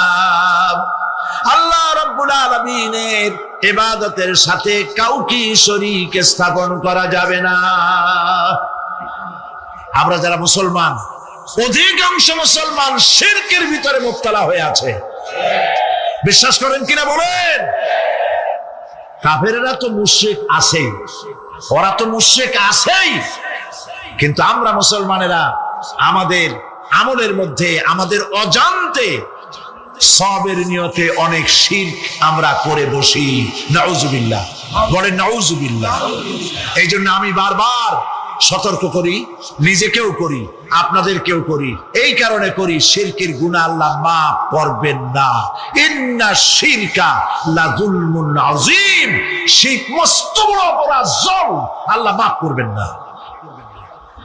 আল্লাহর কাছে কান্দে কান্দে মাপ চাওয়া লাগবে যে আল্লাহ শিরক থেকে আমাকে রক্ষা করো, বাঁচাও। অনেক গোপন শিরক আছে। মাজারে যান, পীর সাহেবের কাছে যান, মনে যদি নিয়ত থাকে উনি ফু দিলে আমি ভালো হবই, উনি তাবিজ দিলে আমার বাচ্চা হবেই, উনি আমারে দয়া করলেই আমার ব্যবসায় উন্নতি হবেই, এইটার নাম শিরক। এটার নাম কি? ওয়াইজা সাআলতা ফাসআলিল্লাহ ওয়াইজা ইসতাআনতা ফাসতাইন বিল্লাহ। যা বলার আল্লাহরে বলো, আর যা চাওয়ার কার কাছে চাও? চিল্লায় বলেন। কলিজাটাকে পরিষ্কার করে দেন আজকের মাহফিলে। এই কলিজায় কারো প্রতি কোনো ভয় রাখবো না আল্লাহ ছাড়া। ভয় করবো কারে বলেন? মহব্বত আল্লাহ ছাড়া, এত বেশি মহব্বত আর কাউকে করবো না। আল্লাহ তাআলা আমাদের কলিজায় তোমার ভয় এবং মহব্বত দিয়ে ভরে দাও। রাসূলের মহব্বত দিয়ে আমাদের দিলকে ভরে দাও। বিশ্বাস করুন ভাই সাহেব, কোরআন শরীফ আমার সামনে, বিশ্বাস করুন। দেশি পীর, বিদেশি পীর, খাজা বাবা দেশি এবং বিদেশি, কেউ আপনার ভাগ্য বদলাই দিতে পারবে না। এই পিছনে দৌড়ায় দৌড়ায় কোনো লাভ নয়। এতক্ষণ মসজিদের ভেতরে বসে আল্লাহর কাছে কাঁদেন। ওয়াকালা রাব্বুকুম উদউনি আস্তাজিব লাকুম। তোমার রব বলেছে আমারে ডাকো, আমি ডাকের সাড়া দিয়ে দেব। সুবহানাল্লাহ। আর আল্লাহ বলেছেন আমার ইবাদতের সাথে কাউকে শরীক করবে না। খবরদার। আলাইসাল্লাহু বিকাফিন আবদা। আল্লাহ প্রশ্ন করছেন, আলাইসাল্লাহু বিকাফিন আবদা, আমি কি আমার বান্দার জন্য যথেষ্ট নই? চিল্লায় বলুন অবশ্যই যথেষ্ট। আবার বলেন অবশ্যই যথেষ্ট। কলিজা সাফ করে ফেলেন। সম্রাট শাহজাহান, দিল্লির সম্রাট, হাবিজাবি সম্রাট না, দিল্লির সম্রাট। এখন কোথায়? কবরের। কবি বলতেছেন, শাহনে জাহাं को जिन्हें फकर से देते थे बाज, शाहने जहां को जिन्हें फकर से देते थे बाज, वाज कब्र में है सूरह अलहम्दु की मोहताज। সারা ভারতবর্ষ যারা ট্যাক্স দিয়ে নিজেকে সৌভাগ্যবান বলে মনে করত, সে আজ কবরের মধ্যে ভিক্ষুকের মতো সূরা আল-হামদুর মতো একটি সূরার মুহতাজ হয়ে ভিক্ষুকের মতো শুয়ে আছে। সম্রাট শাহজাহান মসজিদে বসে আছে, এক ফকির ঘুরতেছে। লোকেরা কয় ছোটবেলা থেকেই তোমার খয়রাত করতে দেখলাম, ভিক্ষা কি জীবনেও যাবে না তোমার? লোকটি বলছে, আমি ভিক্ষা করবো ছাড়া আমার উপায়টা কি? এই লোকটি আমি ভিক্ষা করা ছাড়া করবো কি? লোকেরা তো আমার 60 টাকা 50 টাকা 100 টাকা দেয় না, 4 আনা 5 আনা 1 টাকা এই আমার দেয়, এ দিয়ে আমি বড় লোক হবো কেমন? লোকটি বলছে, আচ্ছা দেখো তুমি তো জায়গা মতো যাইতে পারো নাই, বাদশার কাছে যাও, এমন দেওয়া দেবে জীবনে আর খয়রাত করা লাগবে না। তো বাদশার কাছে কি খয়রাতি যাইতে পারে কোনোদিন? হ্যাঁ এখন পারবো। কেমনে? সম্রাট শাহজাহান এখন একা একা মসজিদে আছেন। তখনকার এসব বাদশারা অনেকে নামাজি ছিলেন, দিনদার ছিলেন। ফকির দরজার কাছে দাঁড়াইয়া দেখতে পাচ্ছে কেউ নাই, দেহরক্ষীরা দূরে দূরে দাঁড়ানো। বাদশাহ মসজিদের ভেতরে বসে হাত তুলে ঝুলতেছে আর কাঁদতেছে, চোখের পানি দিয়া দাঁড়িয়ে ভিজে ভিজে করছে। এই দৃশ্য অনেকক্ষণ দেখলো ফকির। কিছুক্ষণ পর সম্রাট শাহজাহান মসজিদ থেকে বেরিয়ে আসছে। ফকির বলছে, আসসালামু আলাইকুম হুজুর। তিনি বললেন, ওয়ালাইকুম আসসালাম। চলে গেল। বাদশা বললো, আমার কাছে তো কেউ আসে কিছু না চাইয়া তো যায় না, এরা দেখলাম খয়রাতির মতো কিছু চাইলো না, বেটা ভয় করলো নাকি? আমি এদিকে আসো। আসছে। ভয় পাইছো? কয় না ভয় পাইনি। তো কিছু যে চাইলে না? ফকির বলছে, জাহাপানা সত্যিই কিছু চাইতে আসছিলাম, তারপর চাইলে না কেন? ফকির বলছে, জাহাপানা সারা জীবন ভিক্ষা করেছি, আর আজ দিল্লির সম্রাটের কাছে বেশি পাওয়ার লোভে এসেছি না, কিন্তু আপনার দশা দেখা আমার জ্ঞানের চোখ খুলে গেছে। আমি লক্ষ্য করে দেখলাম, আমি সম্রাটের কাছে চাইতে এসেছি, হাত তুলি নাই, বিনয় প্রকাশ করি নাই, চোখের পানি ফেলি নাই, কিন্তু লক্ষ্য করে দেখলাম দিল্লির সম্রাট আমার চাইতেও বড় ভিক্ষুকের মতো। আবার কোন সম্রাটের কাছে হাত তুলে কান্দে? আমার জ্ঞানের চোখ খুলে গিয়েছে, আমি বুঝতে পেরেছি সম্রাট কান্দে যেই সম্রাটের কাছে, তারে ছাড়া আর কারো কাছে জীবনে চাইব না। এই কথাই সূরা ফাতিহায় প্রত্যেকদিন পড়ি, বুঝি না কি পড়ি। ইয়াকা না'বুদু ওয়া ইয়াকা নাস্তাঈন। আয় আল্লাহ, একমাত্র তোমার গোলামি করি আর তোমার কাছে সাহায্য চাই, তুমি ছাড়া কারো কাছে সাহায্য চাই না। কলিজা সাফ করুন। কোন মরা পীর, কোন জিন্দা পীর আপনার মনের আশা পুরা করতে পারবে না, পারবে না, পারবে না।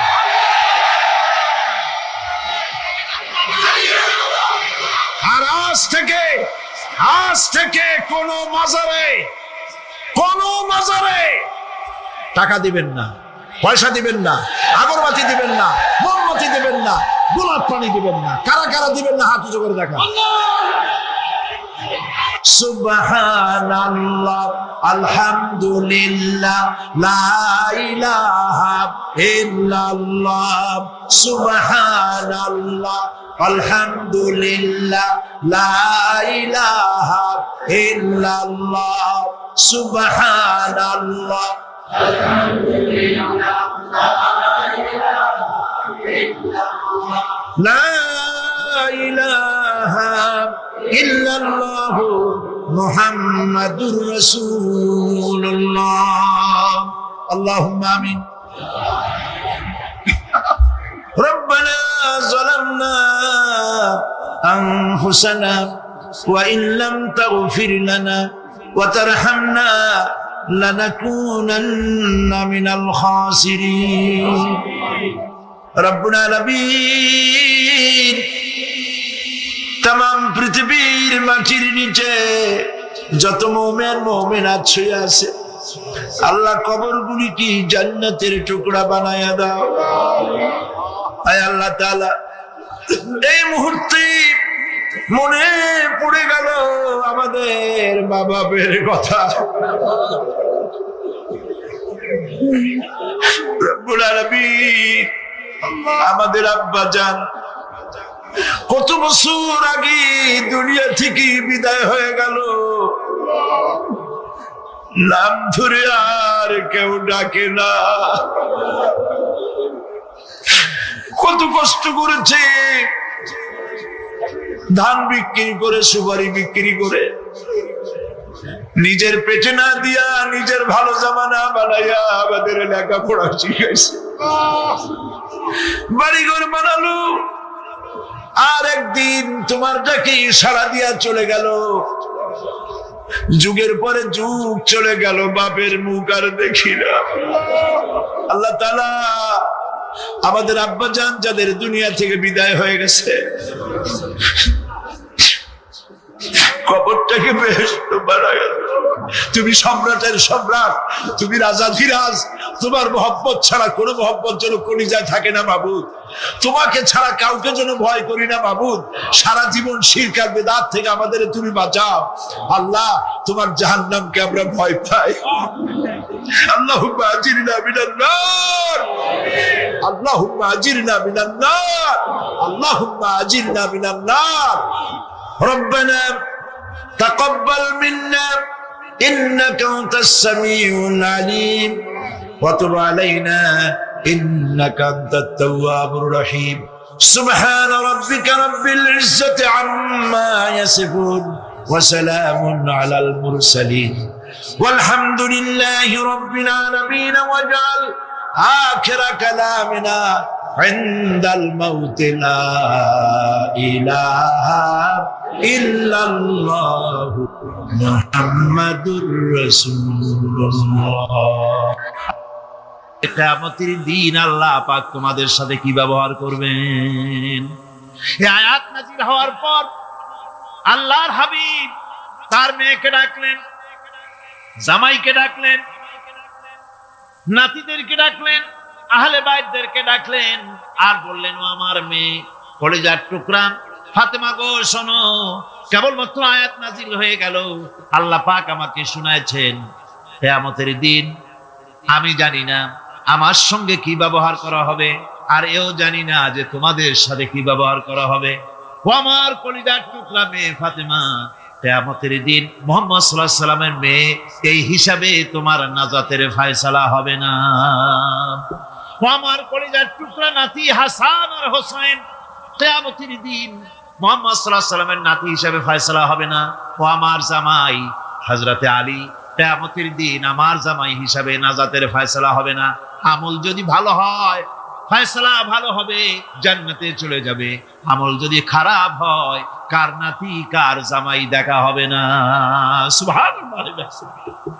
কঠিন কিয়ামতের মাঠ। এই পরকালের বিশ্বাস যদি কলিজার মধ্যে ঢোকে মানুষ ভালো হয়ে যাবে। কোন সুবহানাল্লাহ। আপনাদের দৃষ্টিতে পারবে। কথার জবাব যে দিলেন না। পুলিশে কি মানুষের চরিত্র ভালো বানাইতে পারবে? পুলিশের চরিত্র ভালো বানাবে কেনা, সেটাই তো কথা। মানুষের চরিত্র যাতে ভালো থাকে, মানুষের জন্য খারাপ কাম না করে সেজন্য পুলিশ। পুলিশ যাতে খারাপ কাম না করে সেজন্য আরো একটা ডিপার্টমেন্ট আছে না, তারা যাতে খারাপ কাজ না করে সেজন্য আর একটা আছে। এন্টি করাপশনের আবার এন্টি করাপশন আছে, তার উপর আবার এন্টি করাপশন আছে। এন্টিটার অভাব নাই। সুতরাং পুলিশ দিয়া, বিডিআর দিয়া, আর্মি দিয়া মানুষের, দেশের, জাতির চরিত্র ভালো বানানো যায় না। রাসূলুল্লাহ এ দিয়ে বানান না, এটা ইসলামের নিয়ম নয়। পুলিশ দিয়া, আর্মি দিয়া দেশের মানুষের চরিত্র ভালো বানানো যায় না। চরিত্র ভালো বানানো যায় কেবলমাত্র পরকালের ভয় দিয়া। কি কিসের ভয় দিয়া? ওই যে মক্কার জীবনে ওই সমস্ত মানুষগুলি যারা চুরি করত, ডাকাতি করত, জেনা করত, বদমাশি করত, যারা শয়তানি করত, যারা মানুষকে খুন করত, এই মানুষগুলি এত ভালো হয়ে গেল, যারা চুরি ছেড়ে দিল, ডাকাতি ছেড়ে দিল, জেনা ব্যভিচার ছেড়ে দিল, এত ভালো হয়ে গেল, পৃথিবীর মধ্যে সেরা মানুষ তারা হয়ে গেলেন। জোরে বলেন সুবহানাল্লাহ। নবীর সাহাবীরা পৃথিবীর শ্রেষ্ঠ সন্তান, নবীর সাহাবীরা পৃথিবীর সেরা মানুষ, তাদের চাইতে সেরা মানুষ নবীদের পরে আর কেউ হতে পারে না। জোরে কোন সুবহানাল্লাহ। নবীর পরে পৃথিবীতে শ্রেষ্ঠ মানুষ কারা? সাহাবায়ে কেরাম রিদওয়ানুল্লাহি তাআলা আলাইহিম আজমাইন। ওনারা তো কুফরের মধ্যে ছিলেন, শিরকের মধ্যে ছিলেন, চুরি, ডাকাতি, জেনা, ব্যভিচার এমন কোনো পাপ নাই যা করা হয়নি। তারপরে যখন আল্লাহর নবীর কাছ থেকে তাওহীদ, রিসালাত ও আখিরাতের দাওয়াত পেলেন, কি সোনার মানুষ এক একজন হয়ে গেলেন। সুবহানাল্লাহ। যারা ছিলেন নারীর সতীত্বের জম, তারা হয়ে গেলেন নারীর সতীত্বের পাহারাদার। যারা মানুষের মাল চুরি করত, ডাকাতি করত, তারা রাতভর মানুষের মালের পাহারা দিল, মানুষের রক্তের পাহারা দিল। সুবহানাল্লাহ বিহামদি। রক্ত সম্পদের পাহারা দিল। রাসূল বললেন, খায়রুল কুরুনে কারনি, সর্বশ্রেষ্ঠ যুগ তো আমার যুগ। বন্ধুগণ, এরপরে একটা জীবন আসবে ওই কিয়ামতের ময়দানে। এই পরকালের বিশ্বাসটা গুরুত্বপূর্ণ ব্যাপার। আমাদের সবকিছুর হিসাব দেওয়া লাগবে। আল্লাহ পাক বলেন, ইন্নাস সামআ ওয়াল বাসারা ওয়াল ফুআদা কুল্লু উলাইকা আনহু মাসউলা। নিঃসন্দেহে মানুষের শ্রবণ শক্তি, দর্শন শক্তি এবং তার অন্তঃকরণের কল্পনা সম্পর্কে আল্লাহ রাব্বুল আলামিনের কাছে জিজ্ঞাসিত হতে হবে। কান দিয়া কি করেছিলা, চোখ দিয়া কি করেছিলা, মুখ দিয়া কি করেছিলে, হাত দিয়ে কি করেছিলে, সবকিছুর জবাব আল্লাহ রাব্বুল আলামিনের কাছে দিতে হবে। সবটার জবাব দিতে হবে, কোনো কিছু বাদ যাবে না। এমনকি মনের ভিতরে যে কল্পনা আমরা করি, এই কল্পনার হিসাব আল্লাহর দরবারে দিতে হবে। কোরআনে কারীম বলছেন, وَإِن تُبْدُوا مَا فِي أَنفُسِكُمْ أَوْ تُخْفُوهُ يُحَاسِبْكُم بِهِ اللَّهُ। মনের ভিতরে তুমি যেটা কল্পনা করো সেটা প্রকাশ করো, অথবা তুমি গোপন রাখো, যাই তুমি করো না কেন আল্লাহ রাব্বুল আলামিন এর হিসাবও তোমার কাছে নেবেন। ফায়াগফিরু লিমান ইয়াশাউ ওয়া ইউআযযিবু মান ইয়াশাউ ওয়াল্লাহু আলা কুল্লি শাইইন কাদির। মহান আল্লাহ পাক বলেন, করার পর তোমার মনের ভিতরে কি কল্পনা করেছিলে ওইটার হিসাব আমি নেব। হিসাব নেওয়ার পর যারে খুশি ক্ষমা করে দেব, যাকে খুশি শাস্তি প্রদান করব। সবকিছুর উপরে আল্লাহ রাব্বুল আলামিন শক্তিমান, সব তিনি করতে পারেন, সমস্ত কুদরত রয়েছে তার। সুতরাং মানুষদেরকে, আল্লাহর বান্দাদেরকে বিশ্বাস করতে হবে যে আমার কোনো কথা বাদ যাবে না। কথাগুলি রেকর্ড হচ্ছে, কথা রেকর্ড হচ্ছে। আমি যে ওয়াজ করতেছি এই কথাগুলি রেকর্ড হচ্ছে নাকি হচ্ছে না? অনেক টেপ রেকর্ডার রেকর্ড হচ্ছে, অডিও ভিডিও হচ্ছে। আজ থেকে 50 বছর পর যদি এই রেকর্ড বাজানো হয়, আমাকে যদি বলা হয় যে আপনি অমুক জায়গায় অমুক কথা বলেছেন, আমি যদি বলি না আমি কথা বলি নাই, তারপরে যদি রেকর্ড বাজানো হয়, তাহলে আমি কথা যে বলি নাই যদি বলি, তাহলে এটা ধরা পড়বে না? সেখানে ধরা পড়বে না? তাহলে এই মানুষের কথা প্লাস্টিকের ফিতায় রেকর্ড করে 50 বছর, 100 বছর, 200 বছর, 500 বছর যদি প্লাস্টিকের ফিতায় এটাকে চলচ্চিত্র করে অথবা টেপ রেকর্ডারে করে যদি ধরে রাখা যায়, এই বুদ্ধিটা কে দিলেন কত দেখি? সবাই কন্যা বুদ্ধিটা দিলেন কে? যে আল্লাহ রাব্বুল আলামিন মানুষের মাথায় বুদ্ধি দিলেন, যার দ্বারা সে মানুষের কথাবার্তা অ্যাক্টিভিটি সব ধরে রাখতে পারে। সে আল্লাহ রাব্বুল আলামিন বুঝি আপনার আমার কথা এবং আপনার আমার অ্যাক্টিভিটিস কে তিনি বুঝি ধরে রাখতে পারবেন না কিয়ামত পর্যন্ত? পারবেন কিনা? সেজন্য রাব্বুল আলামিন বলেন, মা ইয়ালফিযু মিন কাওলিন ইল্লা লাদাইহি রাকীবুন আতীদ। সমস্ত কথা রেকর্ড হচ্ছে। সুবহানাল্লাহ কোন জোরে! সমস্ত কথা রেকর্ড হচ্ছে, একটা কথা বাদ যাবে না। মুখ আছে বলেই কথা বলবেন তা না, হিসাব করে কথা বলতে হবে। গীবত গাওয়া যাবে না, মিথ্যা কথা বলা যাবে না, মিথ্যা ওয়াদা করা যাবে না। মিথ্যা ওয়াদার তো মৌসুম এসে গেছে। কি কোন বোঝেন কথা? হ্যাঁ, মিথ্যা ওয়াদা মৌসুম এসে গেছে। এখন মৌসুমে বাহার, মিথ্যা বলার। কত সুন্দর সুন্দর ওয়াদা, সোনা দিয়া রাস্তা বানায় দেবো। অভুক্ত মানুষদের বলা হয় না খেয়ে মরবেন না, কিন্তু কি খেয়ে মরবে তাও কয়। আমরা যদি যাইতে পারি তাহলে মটকির মতো রসগোল্লা বানাই, গরুর গাড়ির চাকার মতো জিলাপি বানাই, খাইতে গিয়ে হা করে চিত হয়ে থাকবে। কত রঙিন রঙিন কথা। মিথ্যা ওয়াদার সময় এসেছে। ভাইরা আমার, পরকাল যদি বিশ্বাস করে সেই ব্যক্তি কিছুতেই মুখ আছে বলেই যা খুশি বলবে না, পরনিন্দা করবে না, পরচর্চা করবে না, হাত আছে বলেই যা তা লিখবে না। ঘটনা হইল একটা, লিখলো আর একটা। কলম একটা আছে বলেই যা খুশি তা লেখা যায় না, মুখ আছে বলেই যা খুশি তা বলা যায় না, চোখ আছে বলেই যা খুশি তা দেখা যায় না। গরু খাওয়া জায়েজ করা হয়েছে বলে গরুর লেজ থেকে মাথা পর্যন্ত পাইকারি দরে সব খাওয়া যায় না। গরু খাওয়া হারাম না হালাল? হালাল।